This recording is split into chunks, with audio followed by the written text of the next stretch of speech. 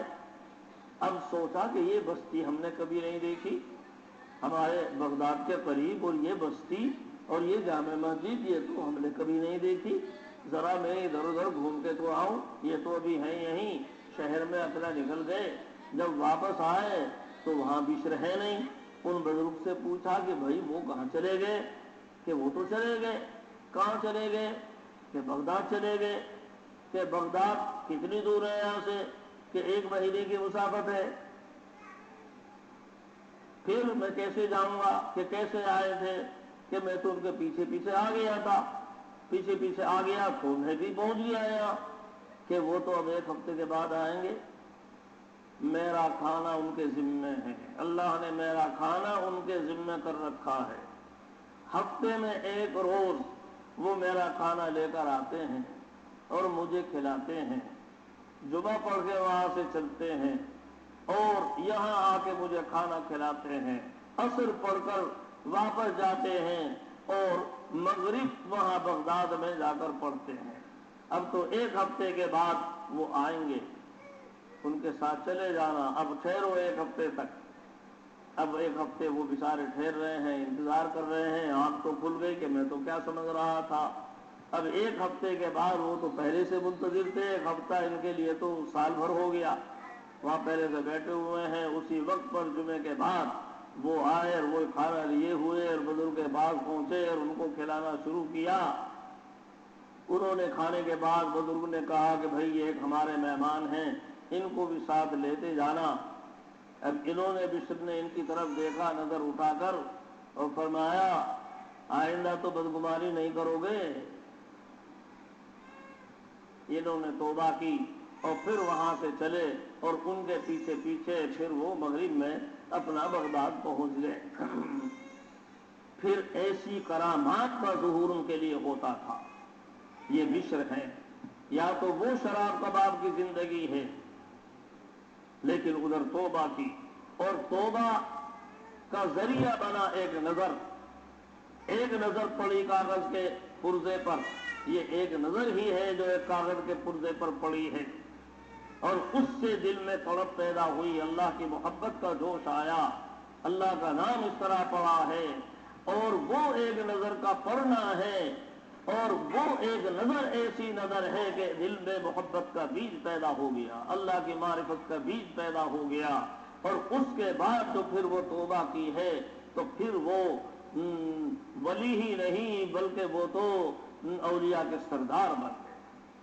یہ ایک نظر ہوتی ہے، آدمی کسی چیز پہ اپنی نظر ڈالتا ہے، اللہ کی قدرت کو دیکھتا ہے، اللہ کی قدرت کا مشاہدہ کرتا ہے، توبہ کرتا ہے، اور توبہ کرنے کے بعد وہ جو ایک جست لگاتا ہے تو وہ کہاں سے کہاں پہنچتا ہے، سارے مقامات طے کرتا ہوا وہ کتنی دور پہنچ جاتا ہے اور اولیاء کے گروہ میں شامل ہو کر اللہ کا مقرب بن جاتا ہے۔ یہ ایک نظر ہے، آدمی نظر میں یہ تاثیر رکھتی ہے، دور کی چیزیں ایک دم نظر ان کو اخذ کرتی ہے اور دل کو پہنچاتی ہے اور دل متاثر ہوتا ہے، دل میں طرف پیدا ہو گئی، اللہ کی محبت پیدا ہو گئی، دل اللہ کی معرفت سے معمور ہو گیا، اللہ کی محبت سے لبریز ہو گیا دل اس ایک نظر کے بدلے میں، اور پھر یہ اللہ کا ولی بن گیا۔ لیکن یہی نظر اگر غلط استعمال ہوتی ہے پھر دل کی دنیا بدل جاتی ہے۔ جو دل اللہ کی محبت سے بھرا ہوا تھا، اللہ کی معرفت سے بھرا ہوا تھا، اب وہ اللہ کی محبت اور معرفت ختم ہو کر اب اس کا حال خراب ہو جاتا ہے اور اس میں گندگی آ جاتی ہے، وہ گندا بن جاتا ہے۔ جب گندی چیز پر نظر پڑی اور اس کی محبت دل میں آئی تو یہ دل چکنا چور ہو گیا، ایسا ہو گیا کہ جیسے قلعے کو مسمار کر دیا جائے اور بمبار کر دیا جائے۔ آدمی کسی غلط جگہ دیکھتا ہے، نامحرم کو دیکھتا ہے، جہاں شریعت نے دیکھنے سے منع کیا، اور اس کی نظر غیر محرم کے اوپر پڑی اور اس کے حسن و جمال اس نے اس کے دل کے اوپر اثر کیا، اور اس کا اثر دل کے اوپر ایسا آیا کہ بس دل کی دنیا بدل گئی۔ اب جو دل اللہ کی محبت سے لبریز تھا اب اس میں وہ گندی محبت آ رہی ہے اور اسی طرف خیالات آ رہے ہیں. نماز پڑھ رہا ہے تو خیال اسی کی طرف ہے, کھانا کھا رہا ہے خیال اسی کی طرف ہے, سارے کام کر رہا ہے لیکن دل اسی طرف ہے. تو دل کی دنیا بدل گئی کہ نہیں بدل گئی؟ اور بالکل ستیہ ناش ہو گیا. اور جتنا پھر آگے بڑھے گا دلدل میں دھستا چلا جائے گا اور ایسی دلدل کے اس سے نکلنا بھی مشکل ہوگا. اور بعض دفعہ یہ بد نظری اس کے لیے ہلاکت کا ذریعہ بن جائے, ایمان بھی ختم. کتنا ایسا ہوتا ہے. ایک مؤذن بغداد ہی کے اندر مینارے پر چڑھا اذان دینے کے لیے اذان دے رہا ہے. مسجد کے برابر میں ایک عیسائی کا مکان ہے, وہاں اس کی ایک جوان لڑکی انتہائی حسن و جمال مکان کی چھت پر اس کی نظر پڑی. اذان دیتے ہوئے نظر پڑی, بس نظر کا پڑنا تھا, دل بے قرار ہو گیا. اذان کے بعد اترا اور سیدھا اترنے کے بعد وہاں اس کے مکان پہ گیا عیسائی کے. وہ لڑکی گھبرائی اور اس نے کہا اللہ کے بندے تو یہاں کہاں آ رہا ہے؟ ذرا کچھ تو خیال کر کہ میں تو تجھ پہ عاشق ہو گیا, فریفتہ ہو گیا, اب میں اپنے قابو میں نہیں. کہ اللہ کے بندے اتنا تو سوچ کہ تو مسلمان ہے, میں عیسائی ہوں, شادی کی بھی کوئی شکل نہیں, میرا باپ تجھ سے کیسے میرا نکاح بھی کر دے گا, اور تو جلدی سے جا. کہ نہیں تیرا باپ جیسے کہے میں تو اس طرح تیار ہوں. کہ وہ تو عیسائی سے شادی کرے گا, نصارے مسلمان سے کیسے کرے گا؟ کہ میں عیسائی بنتا ہوں, میں چھوڑتا ہوں اسلام کو, میں تو عیسائی بنتا ہوں. بس یہ اس کا کہنا تھا. ایمان رخصت ہو گیا, ایمان گیا, دل کے اندر کفر آ گیا. اور پھر اس کے بعد اب یہ جب چلتا ہے تو ٹھوکر لگتی ہے, اور ٹھوکر لگنے کے بعد گرا اور ختم. نہ خدا ہی ملا, نہ وصال صنم, نہ ادھر کے رہے نہ ادھر کے رہے.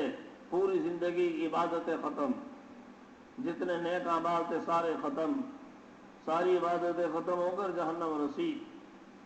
یہ ایک نظر جو غلط استعمال ہوئی اس کی وجہ سے سارا ایمان برباد, نیک اعمال برباد, ساری زندگی برباد, اس نظر کے غلط استعمال ہونے کی وجہ سے.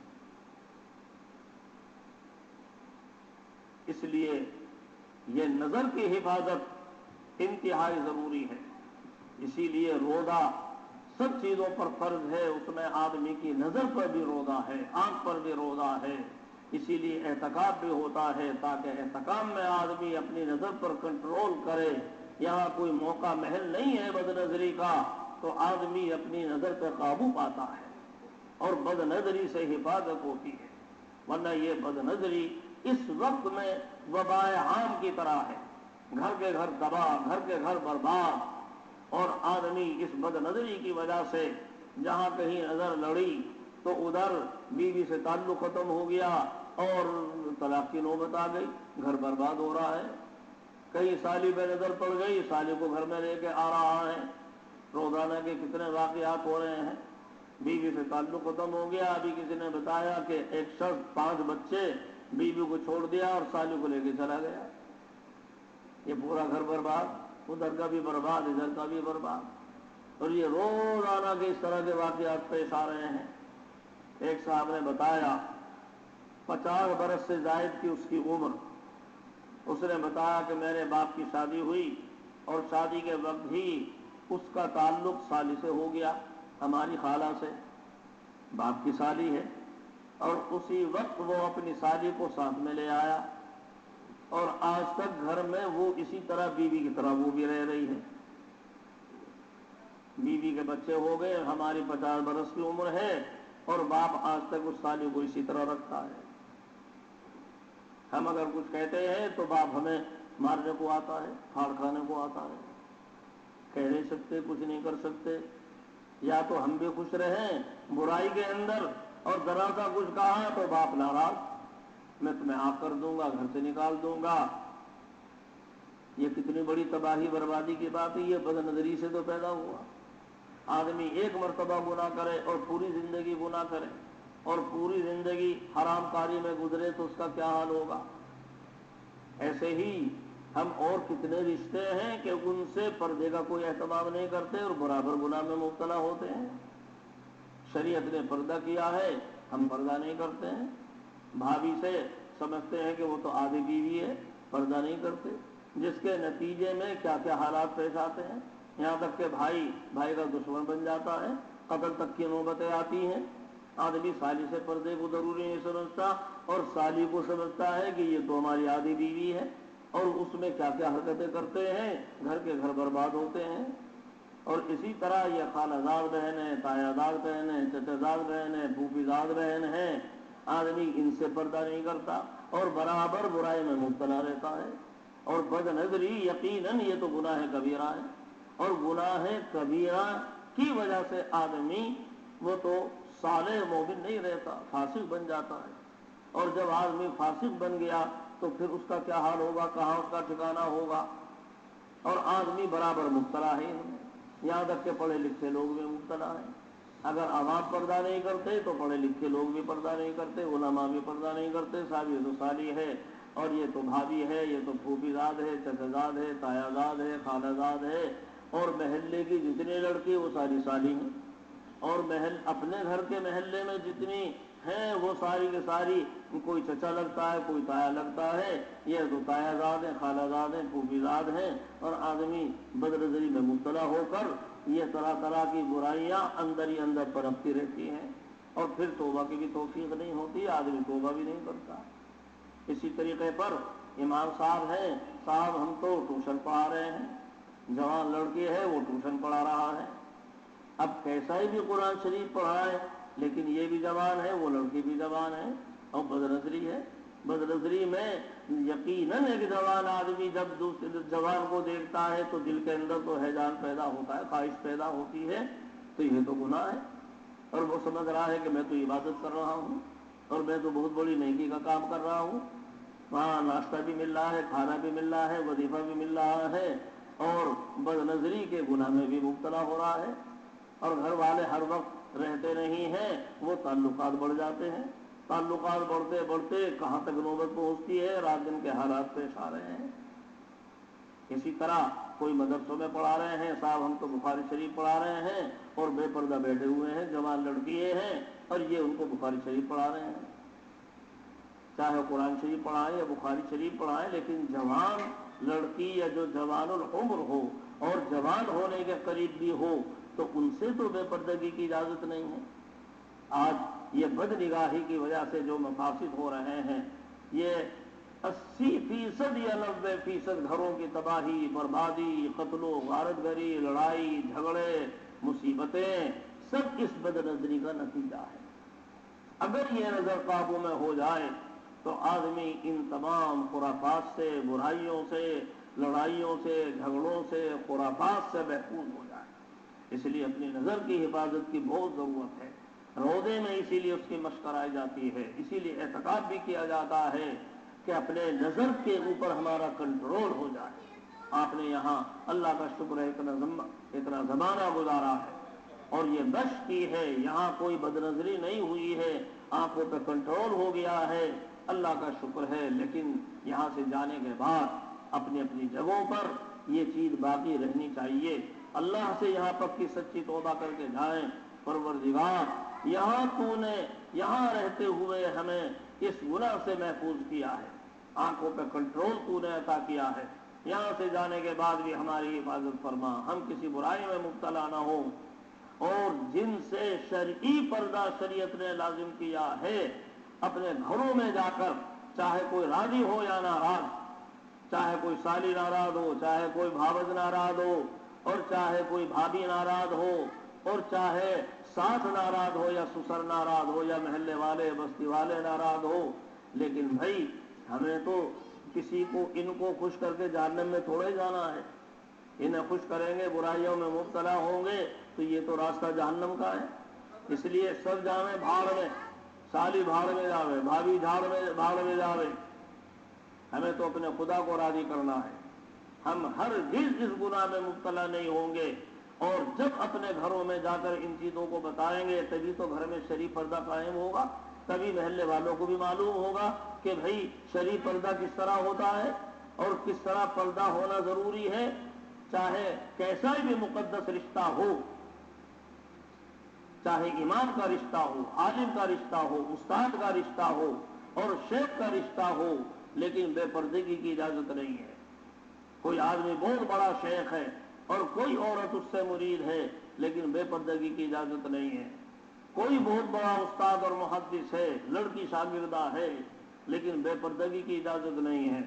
کوئی اپنے وقت کا کیسا ہی قطب ہے، امام ہے، لیکن اس کے سامنے بھی بے پردگی کی اجازت نہیں ہے۔ بے پردگی کی اجازت نہیں۔ اللہ نے فرما دیا ہے تلک حدود اللہ، یہ اللہ کی حدود ہیں، فلا تعتدوها، ان سے آگے مت بڑھو، اور فلا تقربوها، ان کے قریب بھی مت جاؤ۔ اس لیے ساری دنیا ناراض ہونے پرواہ نہیں کرنی، جو شریعت کا حکم ہے ہمیں اس کے اوپر عمل کرنا ہے۔ اور جب اللہ کو راضی کرنے کے لیے ہم سب کام کریں گے، اللہ کی طرف سے ہماری مدد آئے گی، اللہ تعالیٰ مدد فرمائیں گے، اور اللہ تعالیٰ برائیوں سے ہماری حفاظت فرمائیں گے۔ اس لیے یہاں اللہ تعالیٰ سے پکی سچی توبہ کر کے جائیں۔ وہ دشمن ہو زمانہ پرواہ نہ چاہیے، پیش نظر تو مرضی جانانا چاہیے، اور اس اصول کو رکھ کر سامنے کر تو یہ فیصلہ، کیا تو کرنا چاہیے اور کیا نہ کرنا چاہیے۔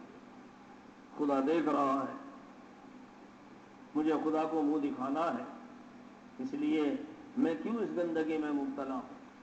اللہ تعالی ہم سب کو صحیح توفیق عطا فرمائے، پاکیزہ نظر عطا فرمائے، اور ان گندگیوں سے اللہ ہماری نظروں کی حفاظت فرمائے، ہر برائی سے، شر سے، فتنوں سے اللہ حفاظت فرمائے، اور اللہ تعالیٰ اپنی محبت، اپنی معرفت کی دولت سے ہمارے دلوں کو مالا مال فرمائے۔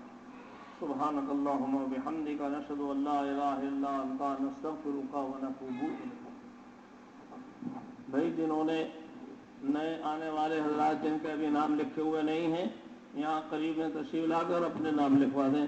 باقی حضرات اپنا باہر دسترخوان ہے، دسترخوان پہ تشریف لے چلیں، اور بھائی بعد میں اپنا وقت کو مشغول کرنا چاہیے، 3-4 دن باقی رہ گئے ہیں، جو کچھ کرنا ہے کر لیں، ورنہ تو بس مہینہ بھاگم بھاگ ہے، تیزی سے جا رہا ہے۔ جو کچھ کر سکتے ہیں اپنا کر لیں اسی طرح، ورنہ تو مہینہ گیا۔